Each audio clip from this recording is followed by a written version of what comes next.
All right, let us welcome back Ray Flores to the program. As you know, on Sunday night, Showtime pay-per-view, Floyd Mayweather fought Logan Paul in an exhibition bout. It's been met with some mixed emotions, to say the least, but Ray was in Miami looking like $10 trillion in that suit as part of the international broadcast team. So I wanted to bring him back to describe the ambiance and talk about all things Mayweather Paul in Miami. Ray, how are you, man? I'm great, man. I'm still buzzing after last night. I mean, it was a lot of, good energy and, a solid turnout. People seem to have fun. And, we saw Floyd Mayweather in the ring for likely the final time. So it was certainly a momentous occasion down in Miami. So you're back home. The week is over. The fight is over. What did you think of the fight week overall, especially for an exhibition bout like this? Because I know Tyson Jones was an exhibition bout, but this one seemed to be on a much different level. Well, I mean, look, you got Floyd Mayweather, and Floyd is one of those polarizing figures that has crossed over into general entertainment and pop culture. And then you had Logan Paul, who's made his name on social media and endeavored into the boxing world. And him and his brother Jake have been successful drawing attention and drawing money and headlining, and they've gotten a reception. I mean, people, you either love them or you hate them, but you're going to pay attention to them. So, I mean, in my estimation, kudos off to everyone involved in the promotion. For when the fight was announced, people were like, really, this fight's happening? And it gained steam. And it was, trending, I think, number one on social media last night. People were paying attention all over the world. And you know what? Hopefully people had fun and were entertained and enjoyed the exhibition. I was intrigued by a lot of different things that happened last night that I'm sure we'll dive into. Yeah. I think fun is like the right word here, because I think a lot of people were aware, but then kind of forgot that this was not a professional fight. But I mean, the curiosity, like you said, like it just continued to build throughout. Like everyone knew that Logan Paul was never, ever going to be able to get in there and outbox Floyd Mayweather. Like that's just silly to even say out loud as a joke, but he was the much bigger fighter. So people were wondering how that would translate. I'm sure you had some of the same questions heading in, but I guess like right off the bat, like what were your biggest takeaways of the exhibition overall? I mean, Logan Paul can take a punch. I mean, some big shots from Floyd. And even though there was a 34.5-pound weight difference, look, when you get hit clean by Floyd Mayweather, even at 44 years of age, you're still getting hit by one of the best fighters to ever step inside the ring. And I mean, it was still, he ate some big shots and, he held on. He lasted, 24 minutes and didn't get knocked out by Floyd Mayweather. I mean, that's, I think, a win all to itself for Logan Paul. And for Floyd, I mean, the guy has been there, done that. I mean, there's certain guys that were born to be prize fighters. And Floyd Mayweather is one of those guys. I mean, 25 years in the sport. He turned pro in, 1996. And even now still drawing fans and drawing attention, into his mid 40s. I mean, that's ridiculous what he was able to do, even with an exhibition that he did. He was on the couch for 2 years, didn't even train every day. He goes, I trained a couple of days a week for this thing. You know what I mean? Goes out there, has no issue whatsoever with Logan Paul. And, I know he didn't finish him, whatever, but still, I mean, they put on, an entertaining, event and people had fun. And again, as you pointed out, Mike, it was an exhibition. This wasn't counting. I think we would have seen Floyd step on the gas a little bit more if this was a pro fight. But Floyd's like, it's an exhibition. It doesn't count. Let me go out and have some fun. And, I don't think he let up per se, but he didn't press the issue the way that he would have had it gone to his professional record.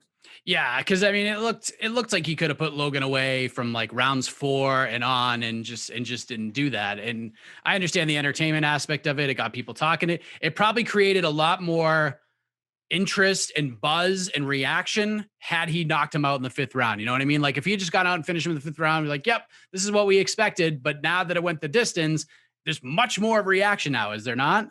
Well, of course. And the thing is, Mike, and I mentioned this on the commentary on the international broadcast, is as the fight was going on, like after round 4 and round 5, it was almost like you were watching Logan Paul sort of, beat the clock, right? Like trying to, just survive, because there was a period in the 4th round where he went back to the corner between 4 and 5 and he had his hand on the corners, and he was just breathing heavy. I mean, look, you're in there, with 12 minutes with Floyd Mayweather. That's not easy to do. And he had to last another 12 minutes, and he did it. I mean, man, that's like pretty impressive in my estimation, even a 44-year-old Floyd Mayweather. So it was like watching to see if Floyd was going to be able to really turn up the heat and turn up the intensity. So there were storylines as the fight evolved, which I think were compelling for fight fans and people that were just intrigued by this spectacle. You've watched thousands, maybe tens of thousands of fights at this point in your lifetime. So outside of his ability to take punishment, were you impressed with Logan Paul, the boxer? I mean, he landed a clean shot on Floyd, and that was one of my questions heading into the fight is, could he land a clean shot against Floyd? And he did it. I mean, there was questions. We didn't know what the heck we were going to get, Mike. I mean, I was like, I don't even know if this guy's going to be able to touch Floyd. Well, he landed a clean shot on Floyd. It didn't face Floyd at all. Floyd was like, yeah, okay, But still, this is a guy that probably walked into the ring at over 200 pounds, hitting Floyd Mayweather, who probably walked in the ring no more than 160. So that is over a 40-pound difference. He hits him full steam, and Floyd eats it like, okay. You know what I mean? He landed a clean shot against Floyd Mayweather. I don't think I could do that. So that was mightily impressive to me, So.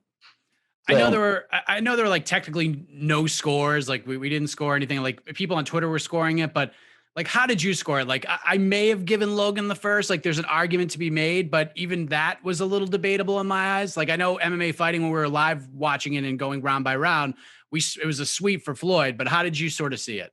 I thought Floyd won every single round. I didn't give Logan one round. I mean, maybe one round, but Floyd went out there and he dominated. He looked mightily impressive. He went out and handled his business. He's a master inside that ring. The thing about Floyd is that he's a student of the game. He's brilliant. I mean, when it comes to education and boxing, Floyd Mayweather has like 17 doctorates. You know what I mean? That's how brilliant and how smart he is with the kind of knowledge that man possesses. And still to be able to have most of his reflexes into his mid-40s, I mean, my goodness.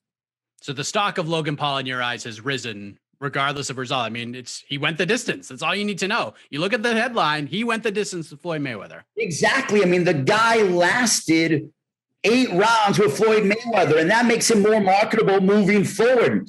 But again, the thing is, when it comes to this, and Logan impressed me with his physicality. And I know people are like, Holding, and Sam Burgos, the referee, said if we had judges, I would have deducted a point. That's the problem that you have when you go ahead and you don't have judges. But the physicality of Logan Paul with the ability to tie up Floyd Mayweather and sort of kill the clock a little bit, that was impressive. I mean, he's got a strong grip, that's for sure. You could tell that he comes from a wrestling background.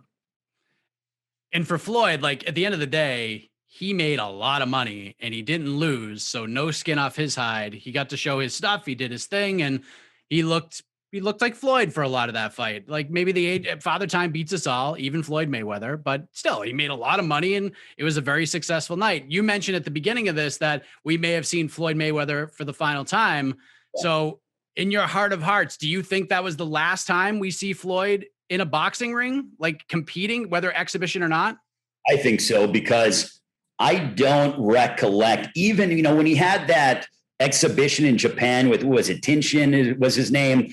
And a couple of years ago, Floyd, sort of left it out there. Yeah, we'll see if, another one and everything else. And he came back, but definitively last night after the fight, I mean, not after the fight in the ring, but in the post-fight press conference, he goes, look, I've been at this for 25 years. Do I want to do this anymore? Absolutely not. Am I going to do another exhibition? No. I've never heard Floyd say that even about exhibitions. So when he says that, I take Floyd being a man of his word, and I do believe that will be the case. And now Floyd is really going to go into full promoter mode and sort of teaching his pupils. And if you're a fighter like a Gervonta Davis, who is going to be headlining in a couple of weeks against Mario Barrios, and you have the highest grossing prize fighter of all time giving you tips and telling you how to deal with certain tactics and how to deal with the medium and the pressure as he moves up the ladder as a pay-per-view star. I mean, my goodness. I mean, talk about being advantageous to you.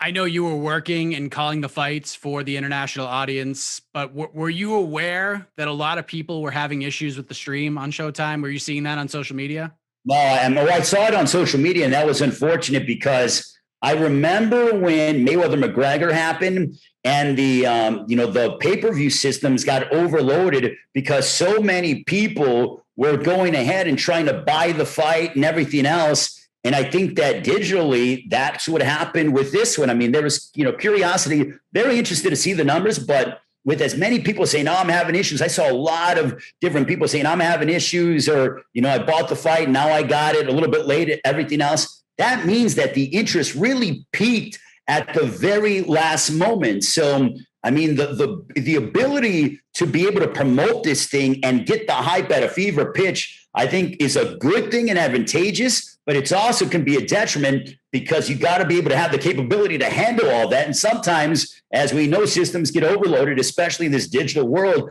that we're now involved in. The reaction to the fight, yeah, it was what it was. And like you just said, like you make a great point. It just goes to show you that because of the reaction to the fight, it just shows you that Mayweather and Paul did such a good job selling it. Like it got people intrigued. The amount of attention it generated in the build was incredible. Do you consider Sunday night a win for boxing? Like, do you think this is something that we're going to continue to see more of in the future? Like former Hall of Fame level world champions just getting in there and moving around with celebrities, kind of polarizing people like that? I think it has to be a case by case basis, Mike, because bottom line is that when you get in that ring, you can get seriously hurt. And you had Floyd Mayweather, who's so brilliant. I mean, this guy he knows every centimeter, not inch, Mike, every centimeter of that ring.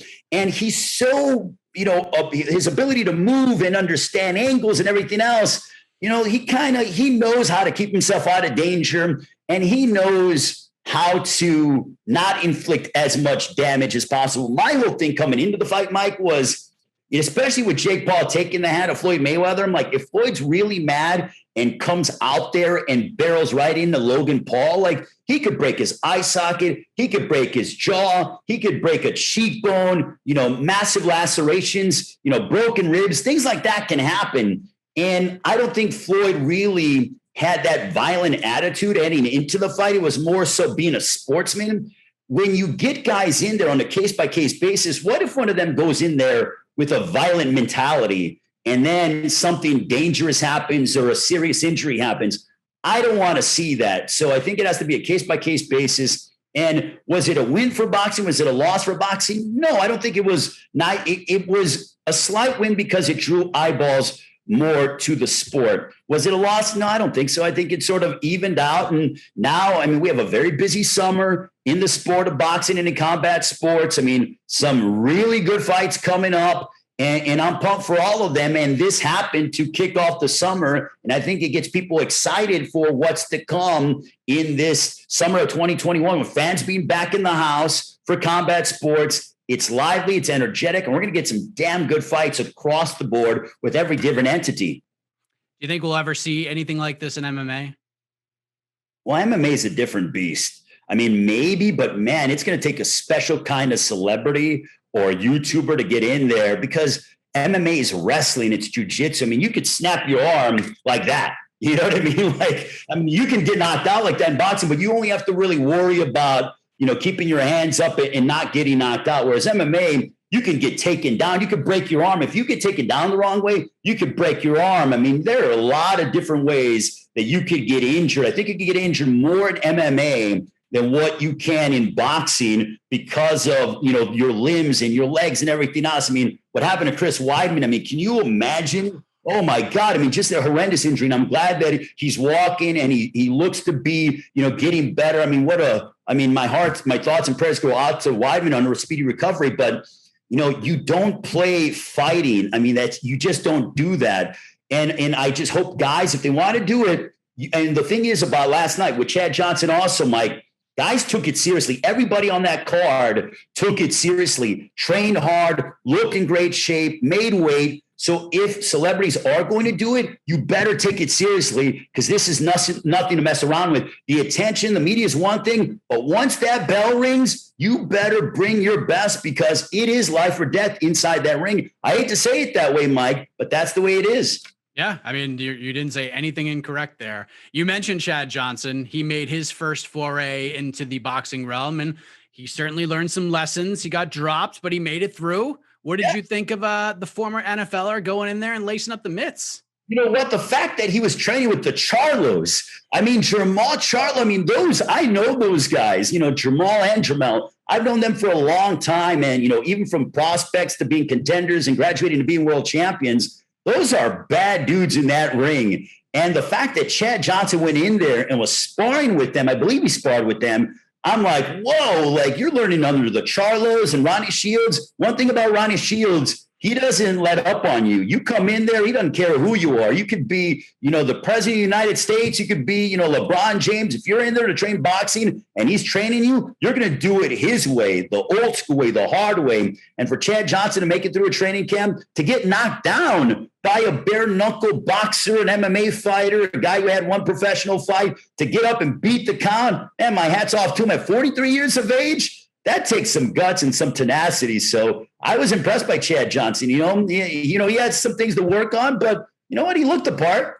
And like you said, he took it seriously. And that's the most important thing. Like Nate Robinson, God bless him. He got in there and fought Jake Paul, and he was throwing bombs and trying to end it early, but you could tell I don't think he took it as seriously as Chad Johnson did. Is that fair? I would say that, because the thing is that you really have to dedicate 8 to 10 weeks, even before that, before you even get into a hardcore training camp. You got to be in shape going into camp, because you don't go into camp trying to get into shape. You need to go into camp already in shape. And Chad Johnson did it. And I heard nothing but positive reviews from the Charlos. And listen, the Charlos are guys that are not going to just throw out compliments just to do that. That's not their personality. That's not their DNA. Same thing with Ronnie Shields. So for them to say, and for Errol Spence to say, hey, Chad Johnson went out there and, he fought hard. I mean, he gained the respect of world champion fighters. And that's not easy to do in this sport.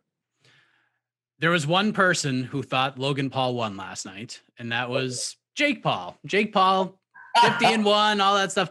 Jake Paul is a character, and he has a fight booked. He's going to fight Tyron Woodley on August 28th. And this, my man, has me very, very intrigued. This seems like the right piece of business. Seems like the appropriate step up for Jake. Yeah. I like it. I like a lot about this. How did you react to this booking becoming official? Well, I was in Atlanta when Jake Paul knocked out Ben Askren, and Tyron Woodley was watching, and he was very militant-like, supporting Ben and being around that atmosphere, watching what was going on with Jake. And these two guys don't like each other. Jake is very brash and boisterous, and he's a polarizing figure, much like his brother. I would even say that Jake is more of a lightning rod than that of Logan, because with Jake Paul, I mean, he just has this, he comes off very brash and cocky, but he's been able to back it up in his professional fight. So I understand why. But Tyron Woodley doesn't like him. And I think it's going to be very interesting. I mean, but there is a big size disparity, as you can tell. I mean, Jake Paul is a lot bigger, thicker than that of Tyron Woodley. And muscles don't win fights. But man, oh man, as we get closer to August 28th, that is going to be a very unique and entertaining event. And you know what? I think that, again, when it comes to that particular fight, expect the unexpected, because you never know. I mean, who knows? We talk about guys getting old in prize fighting. You never know what Jake Paul, if he has any limitations, when is he going to run into that guy who's going to make him fight and put him in precarious positions? Is Tyron Woodley that guy? I don't know, but we'll find out on August 28th. Do you feel if Jake beats him, like it's a decisive win, whether it's a dominant decision or he stops Tyron Woodley? Do you feel like the community starts to look at him a little more seriously now? I don't know. Jake is despised by so many fighters and hardcore fight fans. Even if he goes out there and knocks out Tyron Woodley, I don't know if he's going to get the respect that he's looking for, because Woodley's lost, 3 in a row in the UFC, heading by 4 in a row. Okay, so 4 in a row. So what people might say is, he beat a guy that was on a 4-fight losing streak in the UFC. Now you get him fighting a potential Tommy Fury, who's undefeated, the brother of Tyson Fury. They're both in this, similar weight class. Then I think it starts to open up more eyes. I think Jake should be the heavy favorite heading into this fight because, I've talked to Anthony Durrell, I've talked to BJ Flores, Jay Leon Love, all guys that are in the camp with Jake Paul. And Durrell, I think, spar with Jake Paul a little bit. And they say that, look, Jake has real talent. And I've heard from numerous sources that he has real talent. And what I've seen thus far, he has demonstrated that. It's one thing to have the ability in the gym, Mike, but it's another thing, even under the bright lights, to go out there and back up everything that you said, even against guys who are quote unquote limited. That's not easy. It's not like Jake Paul went out there and dragged Ben Askren for 8 rounds and won a convincing decision. No, he's knocking guys out, sending them into next week, bouncing their head off the canvas like a basketball. So he's backing up what he said in his first 3 fights. Again, wait and see with Tyron Woodley, because Woodley's going to come out like a mad possessed on August 28th. It's amazing how much attention those guys bring to the combat sports world. It really is unbelievable. I know we don't like to talk about clicks and stuff like that, but the numbers that Logan Paul versus Floyd Mayweather brought in were just like mind-boggling. I looked at it this morning. I was like, I cannot believe this. This is unbelievable. Well, let it be a lesson to younger fighters, though, Mike, to really put an emphasis on being a self-promoter. Like, it's one thing to have your promoter promote for you, but you are your best promoter and you're your best advocate to generate interest. No matter what it is that you do, you don't have to be as outlandish as the Paul brothers, but show personality. People want nowadays, Mike, authenticity in everyday life. They don't want the best version of you. They want authentic, real people that they can follow and gravitate towards and say, I can relate to that person. And I think younger fighters need to understand that. And I think that it's just going to be better for the sport to have more personality being shown, not striving away from what you're doing as a person, but just be out there more, make yourself a little more accessible on social media so people can get to know you more. That's well said.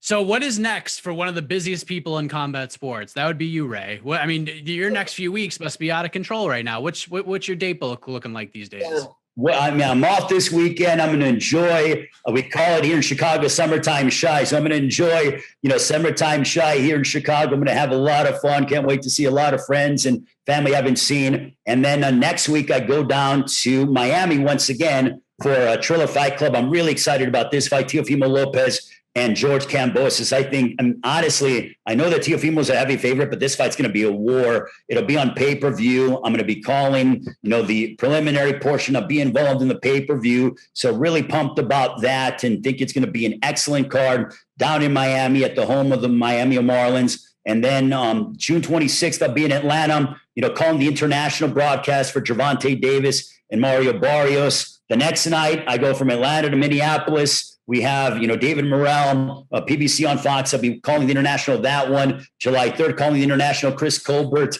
and Yuriokis Gamboa, I believe, is, that'll be out in Los Angeles. July 10th, MLW. And then away we go. July 24th, Wilder Fury. I'll be involved in that promotion with Premier Boxing Champions, Fox, Top Rank, ESPN. Really excited about Vegas, August 21, Errol Spence, Manny Pacquiao. So summer, man, and I can't wait. I'm going to be on the road a lot, but away we go. And it's so great and refreshing to see fight fans in attendance, having fun, enjoying the fights, feeling that energy, the electricity. I'm fired up, my man. I hear you. I mean, you are a busy guy, and life is good, right? Life is good. Absolutely. Busy, but it's good. I'm in my hometown. I'm back in my hometown. I'm living the heart of the city, having fun, traveling all over the country, calling kick-ass fights, doing interviews with you here on a heck of a show. So, yeah, life is good, my man. I'm able to afford those nice suits. Absolutely. Never a dull moment in the combat sports world. And I think nobody knows that better than you do right now, Ray Flores. Appreciate the time as always, my man, especially since this is a freaking travel day for you. Again, truly happy for all of your success. It's just amazing seeing the suits and all over all these different broadcasts and these huge fights, and well-deserved, my man. It's only getting started for you, and I appreciate the time. Anytime you need me, Mike, I'm always here for you, man. Love watching the show, especially when I'm on the road, man. You definitely keep me entertained when I'm in different airports all over the country. So thank you very much. And thanks to the fight fans. We missed you guys. We love you guys. And thank you so much for coming back.